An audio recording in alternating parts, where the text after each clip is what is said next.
გამარჯობა, მე ვასილ ჯიჟიაშვილი ვარ და დღეს ჩვენ ვისაუბრებთ ხელოვნური ინტელექტის რეგულირების საკითხებზე. ამ საკითხზე საუბარი უნდა დავიწყოთ იმით, საერთოდ საჭირო არის თუ არა ხელოვნური ინტელექტის რეგულირება და იმ შემთხვევაში თუ კი სახელმწიფოები ან საერთაშორისო ორგანიზაციები იგვიანებენ ხელოვნური ინტელექტის რეგულირების საკითხს, რა საფრთხეებთან არის ეს ყველაფერი დაკავშირებული და ბოლოს ვისაუბრებთ ასევე იმასთან დაკავშირებითაც რა ხდება საქართველოში ამ მიმართულებით გვაქვს თუ არა რაიმე გეგმა და რა გამოწვევების წინაშე არის ჩვენი საზოგადოება. პირველ რიგში გეტყვით იმას, რომ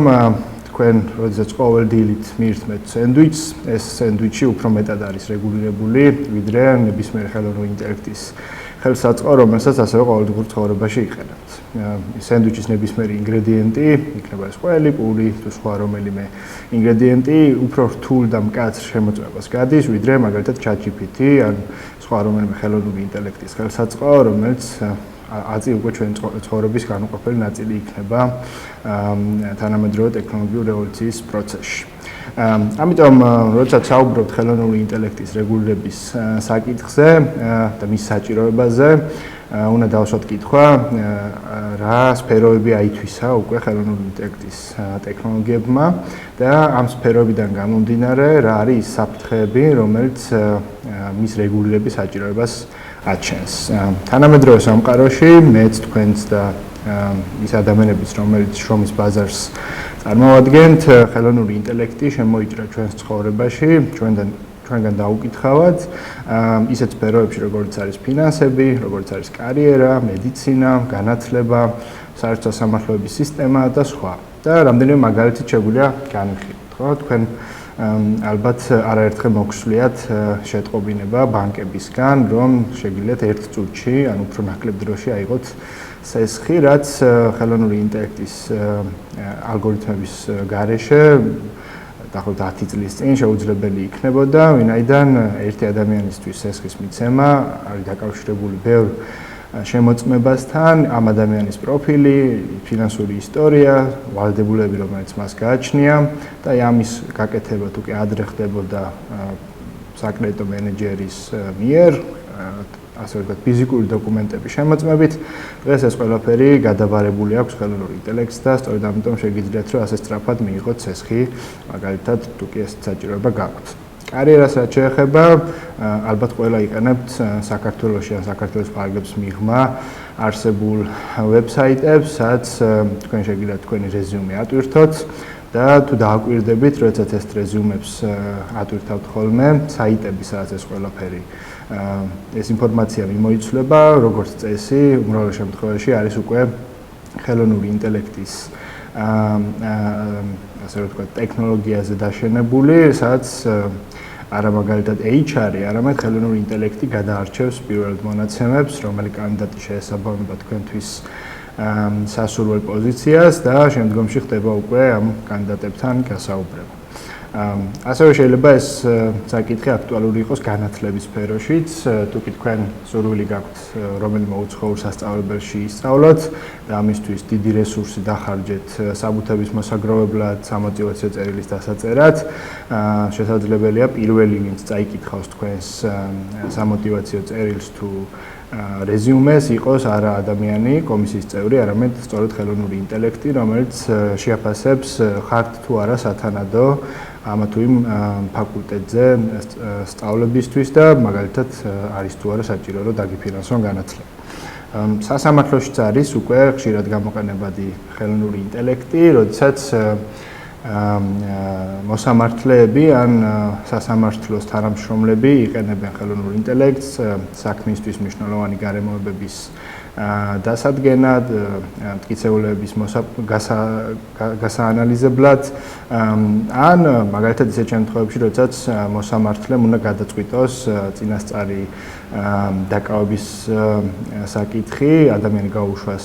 წინასწარ პატიმრობაში, მანამ მის შესახებ გამოამტყუნებელი განაჩენი, მის მიმართ გამოიყენოს გირაო თუ საერთოდ გაათავისუფლოს, სანამ მის მიმართ გამოამტყუნებელი განაჩენი.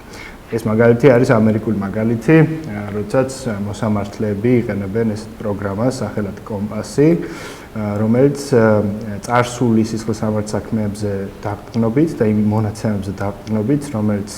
სასამართლო ისტორიაში არსებულა, აფასებს კონკრეტულ საქმეში ადამიანის ფენოტიპური თუ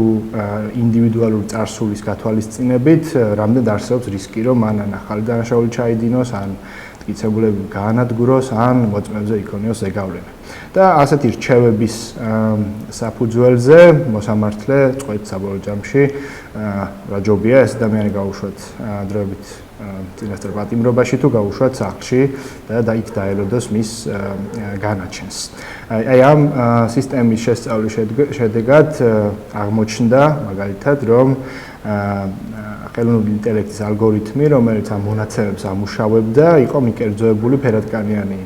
ადამიანების მიმართ, ვინაიდან სტატისტიკურად დანაშაულს უფრო ხშირად ჩადიოდნენ სწორედაც ამ თემის წარმომადგენელი ადამიანები, შესაბამისად, რადგანაც მიკერძოებული იყო მონაცემები, ალგორითმიც მუშაობდა მიკერძოებულად ფერადკანიანი ადამიანების მიმართ და შესაბამისად უფრო ხშირად ამბობდა სასამართლოს მიერ განსახილველ საქმეებზე, რომ ეს ინფორმაცია, რომელიც მის წინაშე იყო ფერადკანიანი ადამიანის შემთხვევაში, ის უფრო მეტი საფრთხის შემცველი იყო საზოგადოებისათვის. და ცხადია, მაგალითად ასეთი ალგორითმის თუ ხელოვნური ინტელექტის ხელსაწყოს გამოყენება იქნება თუ სხვა, ყველას დაგვაფიქრებს იმაზე, რამდენად არსებობს მისი რეგულირების საჭიროება, როგორ უნდა გავწვრთნათ ის, რომ არ იყოს დისკრიმინაციული, მიკერძოებული და არსებობდეს დამცავი მექანიზმები, რომელთაც ადამიანების უფლებები ერთის მხრივ და მეორეს მხრივ ის მიზნები, რომლისთვისაც ვიყენებთ ხელოვნურ ინტელექტს, მიიღწეს ისე, რომ არ შევზღუდოთ მოქალაქეთა უფლებები. სწორედ აი ამ საჭიროებიდან გამომდინარე გაჩნდა ხელოვნური ინტელექტის რეგულირების საჭიროება,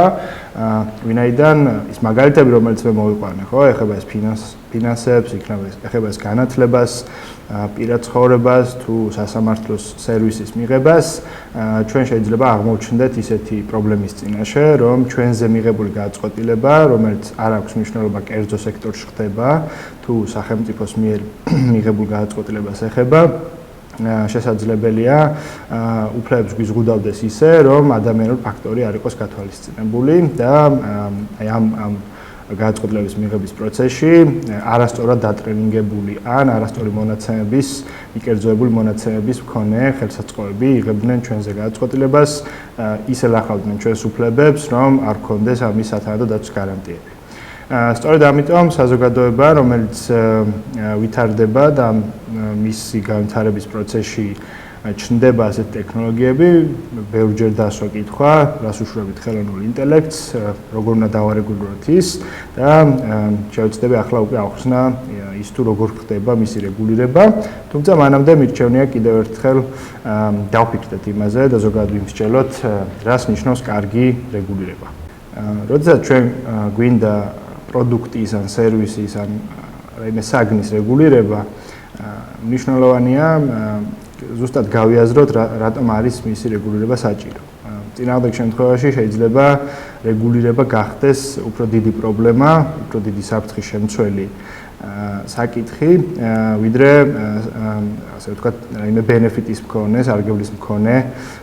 და საჭიროების მქონე პროდუქტი.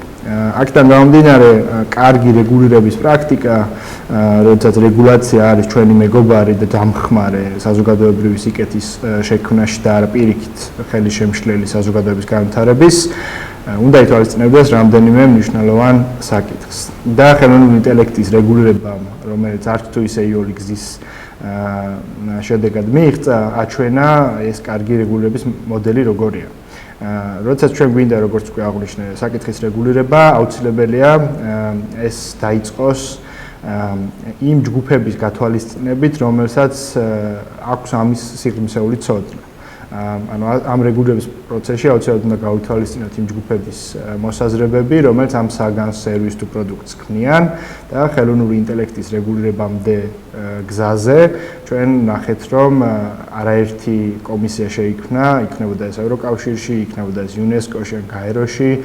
თუ სხვა სახელმწიფოებში, სადაც ჩართული იყვნენ როგორც ტექ სფეროს წარმომადგენლები, ის ადამიანები, რომლებიც ქმნიან ამ პროდუქტებს და ხელსაწყოებს, რომელსაც ჩვენ ყოველდღიურ ცხოვრებაში ვიყენებთ. ასევე ის ადამიანები, რომელიც საბოლოო ჯამში პასუხისმგებელი არიან საზოგადოების ცხოვრებაზე, პოლიტიკოსებს გულისხმობ და პოლიტიკური პროცესების განსაზღვრელ ადამიანებს და მათ მიერ ასე ვთქვათ, შემუშავებული პროდუქტები, რომელიც ცოტა ხანში ვისაუბრებთ, უფრო მეტად ეფექტიანი აღმოჩნდა. წინააღმდეგ შემთხვევაში, თუკი ჩვენ დავიწყებთ რეგულირებას ხელოვნური ინტელექტის თუ სხვა ნებისმიერი საკითხის, ისე რომ არ გავითვალისწინებთ ერთის მხრივ ამ თვითონ ინდუსტრიის და საკითხის რეგულირების სპეციფიკას, ჩვენ შეიძლება მივიღოთ ისეთი რეგულირება, რომელიც ვერც მიზანს მიაღწევს და ამავდროულად დააზიანებს როგორც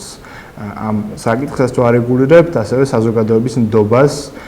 და საზოგადოების თვალში იმის საჭიროებას, რომ ეს რეგულაცია არის სწორი. რადგანაც საბოლოო ჯამში თუკი საზოგადოება არ დაარწმუნა ხელისუფლებამ ან საერთაშორისო ორგანიზაციებმა, რომ რაღაც რეგულირება არის საჭირო, ვინაიდან საბოლოო ჯამში ჩვენ ვიღებთ ხოლმე გადაწყვეტილებას რეგულაციები როგორ აღვასრულოთ და რამდენად ვცეთ პატივი, ვიღებთ კონტრპროდუქტიულ შედეგს და ეს რეგულაციები რამდენად კარგადაც არ უნდა გამოიყურებოდეს ის იდეაში, ვერ იმუშავებს. სწორედ ამ მოდელის საფუძველზე არის შექმნილი თანამედროვე ხელოვნური ინტელექტის მარეგულირებელი აქტები და შემდგომ ზუსტად ამაზე მინდა რომ გესაუბროთ. ახლა ვნახოთ როგორ არის რეგულირებული ხელოვნური ინტელექტი და როგორი არის მისი რეგულირების მოდელები სხვადასხვა პრაქტიკებში. პირველი ეს საერთაშორისო აქტი, რეკომენდაცია, რომელმაც შეაჯამა ხელოვნური ინტელექტის გარშემო არსებული გამოწვევები, არის იუნესკოს რეკომენდაცია ხელოვნური ინტელექტის ეთიკის შესახებ და ეს რეკომენდაცია არის 2021 წელს გამოცემული იმ ზარდი ხელოვნური ინტელექტის ეგრეთ წოდებული long language მოდელებისა, რომ ChatGPT იქნება თუ ასე შემდგომ, აი ამას მოყვა. ეს რეკომენდაცია აბსოლუტურად ამოწურავს იმ ყველა შესაძლო ეთიკურ საკითხს, რომელიც ხელოვნური ინტელექტის შესახებ შეიძლება არსებობდეს. და რას შეეხება ეს რეკომენდაცია? რეკომენდაციაში განსაზღვრული არის 10 ძირითადი პრინციპი, რომელიც ტექ კომპანიებმა თუ სახელმწიფოებმა მხედველობაში უნდა მიიღონ, როდესაც მათ სურთ ხელოვნური ინტელექტის რეგულირება და აი ამ 10 ძირითადი პრინციპის გარშემო შექმნილი ხელოვნური ინტელექტის პროდუქტები თუ ხელსაწყოები უფრო მეტად იქნება ადამიანის უფლებების დაცვის მოტივით გამსჭვალული, ასე რომ ვთქვათ, და მეორე მხრივ მნიშვნელოვნად შეამცირებს იმ საფრთხეებს, რომელიც უფლებების დარღვევასთან შეიძლება ასოცირდებოდეს. და რა არის ეს პრინციპები? პრინციპებს საფუძვლად ედება ადამიანის უფლებები, ის რომ ადამიანის ღირსება უნდა დააყენოს ნებისმიერმა ასეთმა კომპანიამ თუ სახელმწიფომ, რომელიც ხელოვნურ ხელსაწყოებს იყენებს წინა პლანზე, ის რომ ამ ნებისმიერ ხელსაწყოს მიზანი უნდა იყოს დემოკრატიული პროცესების ხელშეწყობა და არა მისი ხელშეშლა და ღია საზოგადოების შექმნა, მრავალფეროვნებას და ინკლუზიურობას უშავს ხაზს ეს რეკომენდაცია და მისი მთავარი ლაითმოტივი, რომელიც გასდევს ამ რეკომენდაციას, არის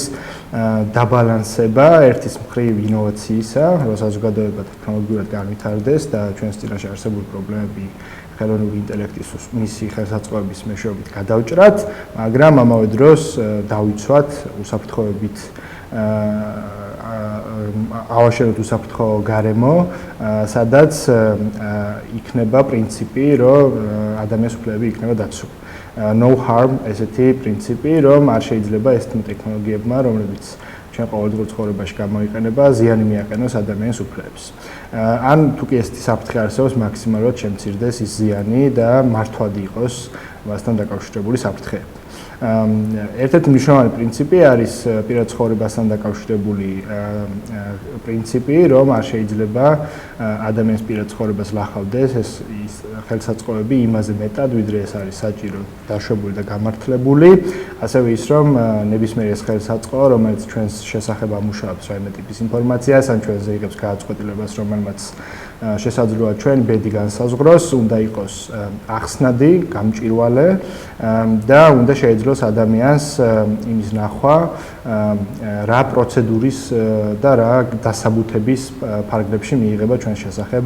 გადაწყვეტილებები. როგორც გვეკითხარით, ეს არის რეკომენდაცია, რომელიც გაეროს წევრ სახელმწიფოებს მიემართება, მათ შორის საქართველოც არის გაეროს წევრი სახელმწიფო და მასაც მიმართება, რომ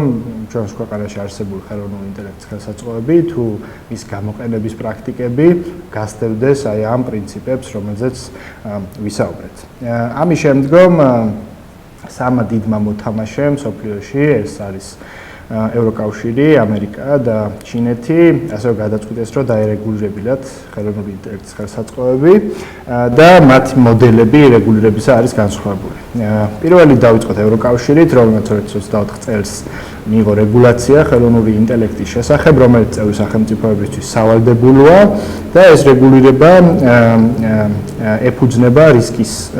შემცირების პრინციპს, რომელიც 4 კატეგორიად ყოფს ხელოვნური ინტელექტის ხელსაწყოებს და მას არის მიბმული რეგულირების სიმკაცრეც. პირველი კატეგორია ეს არის დაუშვებელი რისკის მქონე ხელოვნური ინტელექტის ხელსაწყოები, სადაც მაგალითად მოიაზრება სოციალური კრედიტების სისტემა და ამაზე ვისაუბრებ ცოტა ხანში, რას ნიშნავს, რომ არ შეიძლება სახელმწიფოებმა ხელოვნური ინტელექტის ტექნოლოგია გამოიყენოს საზოგადოების შესაფასებლად ინდივიდუალურ დონეზე. მეორე ეს არის მაღალი რისკის ხელოვნური ინტელექტები, რომელიც შეიძლება დაკავშირებული იყოს ჯანმრთელობის საკითხებთან, ჯანდაცვასთან და ამ შემთხვევაში რეკომენდაცია არის ის, რომ ყველაზე მკაცრად უნდა იყოს რეგულირებული. დასშვები ასეთი ტექნოლოგიების არსებობა, მაგრამ რეგულირება უნდა იყოს ძალიან მკაცრი. შემდგომ ეს არის შეზღუდული რისკის და მართვადი რისკის მქონე ხელოვნური ინტელექტის ხელსაწყოები, რომელიც არის ჩატბოტები, რომელსაც ჩვენ ვიყენებთ ასე ვთქვათ, ბიომეტრიული მონაცემების დამახალისხებელი ტექნოლოგიები, რომელიც ნაკლებად რეგულირდება, ნაკლები სიმკაცრით, მაგრამ ცხადია ამ შემთხვევაშიც ვრცელდება ის პრინციპები, რომელიც ზემოთ ვისაუბრე და ბოლო არის მინიმალური ან რისკის არ მქონე ხელოვნური ინტელექტის ხელსაწყოები, რომელიც როგორც წესი არ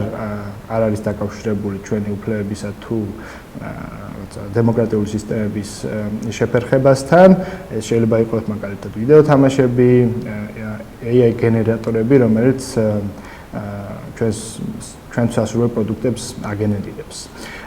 აი ამ მოდელში მთავარი არის ის, რომ ევროკავშირმა გაწყვიტა უფრო მეტად გაამახვილოს ყურადღება ადამიანის უფლებების დაცვაზე, ვიდრე იმაზე, რომ თავისუფალ ცურვის პირობებში ტექნოლოგიები განვითარდეს. ცხადია, ევროკავშირს არ სურს ამ აქტით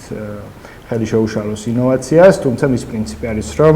ინოვაცია შესაძლებელი უნდა იყოს ადამიანის უფლებების დაცვის პარალელურად. მეორე მოდელი, ეს არის ამერიკული მოდელი, რომელიც განსხვავდება ევროკავშირში არსებული რეგულირებისგან, იმიტომ რომ ამერიკაში არსებული ხელოვნური ინტელექტის მარეგულირებელი აქტები არ არის კონსოლიდირებული, ფედერალურ დონეზე არ არსებობს ესეთი აქტი, შტატებს აქვთ მინდობილი იმის განსაზღვრა თავიანთ გამგებლობაში, როგორ გადაწყვეტენ ხელოვნური ინტელექტის რეგულირებას და ეს საკითხი არის ასევე დაკავშირებული სექტორებთან, ხო? მაგალითად, უსაფრთხოების სექტორი სხვა რეგულირებით არის გამორჩეული, განსხვავდება სამედიცინო სფეროში არსებული რეგულირება და სხვა. ანუ ამერიკამ აირჩია მაქსიმალური ინოვაციებისათვის ხელშეწყობის გარემო და რეგულაციები სექტორებს მიაბა და ყველაზე სპეციფიკური ცოდნის მქონე მარეგულირებელი ორგანოები, მაგალითად თავდაცვის სამინისტრო იქნება ეს თუ რომელიმე კომისია, ის წყვეტს და არა ფედერალური მთავრობა, რომელი ხელოვნური ინტელექტი როგორ უნდა იყოს დარეგულირებული. და მესამე მოდელი, ეს არის ჩინური მოდელი, რომელიც გავს ამერიკულ მოდელს იმით, რომ დეცენტრალიზებულია ისიც, მაგრამ ჩინური მოდელი განსხვავებით ევროკავშირის და ამერიკისგან არის გამორჩეული სახელმწიფოს ჩარევის და სახელმწიფოს მიერ ხელოვნური ინტელექტის ტექნოლოგიების რეგულირების ჭრილში იმ გაგებით, რომ სახელმწიფო ცდილობს აი ამ რეგულირებით მის საჭიროებებს მოარგოს ყველა ის ტექნოლოგია, რომელიც გამოიყენება და მზადდება ჩინეთში. ერთი აი ძალიან მნიშვნელოვანი და საინტერესო განსხვავება, რომელიც აჩვენებს ეს რეგულირების მოდელები შინაარსობრივად რით არის განსხვავებული, არის სოციალური კრედიტების სისტემა, რომელიც უკვე ვახსენე, მოგეხსენებათ ჩინეთში არსებობს პროვინციები, სადაც სახელმწიფო ატარებს სოციალურ შეფასება, სოციალურ კრედიტების სისტემის მიხედვით ხდება მოქალაქეების ინდივიდუალური შეფასება, რა ქულები აქვთ ადამიანებს და ეს დაკავშირებულია მათ საზოგადოებრივ ცხოვრებასთან. მაგალითად, ადამიანი, რომელიც ქუჩაში შეიძლება აგდებდეს ნაგავს, ან მაღაზიაში ყიდულებდეს ალკოჰოლს, ან ვერ იხდიდეს მისთვის დაკისრებულ ფინანსურ ვალდებულებებს, მისი სოციალური კრედიტების იკლებს ამ სოციალურ კრედიტების სისტემაში და მას შეიძლება ისეთი ბაზისური უფლებები შეეზღუდოს, როგორც არის ტრანსპორტით სარგებლობა, ან შვილის ბაღში შეყვანა, სკოლაში შეყვანა და ასე შემდგომ. და ამის პრაქტიკაში განხორციელება შესაძლებელი არის ერთის მხრივ სახსაუცნობი ტექნოლოგიებით, რომელიც ქუჩებში აყენია და მეორეს მხრივ იმ სოფტვერით, რომელიც აფასებს კონკრეტული ქცევა, მაგალითად სოციალურ ქსელში განთავსებული პოსტი ხელისუფლების შესახებ, რამდენად მისაღები არის კომუნისტური პარტიისთვის. რაც დასაშვებია ჩინეთში, არ მხოლოდ დასაშვები, არამედ სავალდებულო, მაგრამ ევროკავშირის რეგულირების აქტით არის აბსოლუტურად აკრძალული, იმიტომ რომ ეს დაუშვებელ რისკად არის მიჩნეული ევროკავშირის ხელოვნური ინტელექტის მარეგულებელ აქტთან. აქედან გამომდინარე, მაყურებელს შეიძლება კარგი ამ მაგალითით კარგი წარმოდგენა შეექმნას რა არის მათი პარადიგმები განსხვავებული, რომ ჩინეთისთვის არ არის მნიშვნელოვანი იმდენად ადამიანის უფლებები, რამდენადაც ის თუ რას ემსახურება თითოეული ტექნოლოგია, რომელიც ჩინეთში იწყობა და მერე აქედან გამომდინარე საზოგადოებისთვის არის ხელმისაწვდომი. აქედან გამომდინარე ადამიანების უმრავლესობა, რომელიც ფიქრობს ხელოვნური ინტელექტის რეგულირებაზე, მის საჭიროებაზე, მათთვის არსებობს ეს სამი რეგულირების მოდელი და სახელმწიფოები, როგორც წესი, აი ამ რეგულირების ფარგლებში ირჩევენ ხოლმე, როგორ დაარეგულირონ ხელოვნური ინტელექტი. და ბოლოს ცხადია, მსმენელისთვის საინტერესო იქნება ის თუ რა ხდება საქართველოში ამ მიმართულებით. ორ მიმართულებას გამოვყოფ. პირველი გვაქვს თუ არა საერთოდ ხელოვნური ინტელექტის ხელსაწყოები ქვეყანაში და მეორე არის თუ არა ის რეგულირებული როგორია. ხელოვნური ინტელექტი საქართველოში გამოიყენება როგორც კერძო სექტორში, ასევე საჯარო დაწესებულებებშიც, თუმცა არ არსებობს მისი რეგულირების პრაქტიკა. გულისხმობ ცხადია საკანონმდებლო მექანიზმებს, რომელიც დაარეგულირებდა ხელოვნური ინტელექტის ხელსაწყოებს თუ პროგრამებს. ჩვენ გვაქვს მაგალითად ინფორმაცია IDFI-ის კვლევა, რომელიც აჩვენებს, რომ სახელმწიფოს მიერ ზოგიერთი სერვისის გაწევისას გამოიყენება ხელოვნური ტექნოლოგიები, ხელოვნური ინტელექტის ტექნოლოგიები. მაგალითად, თქვენთვის ყველასთვის ცნობილი შემთხვევა, როდესაც ვიდეო ჯარიმებს გიგზავნით შინაგან საქმეთა სამინისტრო, ამ პროცესში ის იყენებს ხელოვნური ინტელექტის ტექნოლოგიას, რომელიც ამოიცნობს იმ მანქანას, ავტომანქანის ნომერს, რომელმაც შესაძლოა სამართალდარღვევა ჩაიდინა, ის ჭრის აი ამ ვიდეოს, ინახავს შესაბამის ბაზაზე, ამავდროულად წერს სამართალდარღვევის ოქროს და ამას უგზავნის მოქალაქეს. აი ამ პროცესში გამოიყენება ხელოვნური ინტელექტი და სპეციალური პროგრამა, რომელიც ხელოვნური ინტელექტის ბაზაზე მუშაობს. ასევე ვიცით, რომ შინაგან საქმეთა სამინისტრო იყენებს ხელოვნური ინტელექტის ტექნოლოგიებს სახელმწიფოსთვის, იქნება ეს აქციების აქტივისტების წინააღმდეგ სამართალდარღვევის ოქმის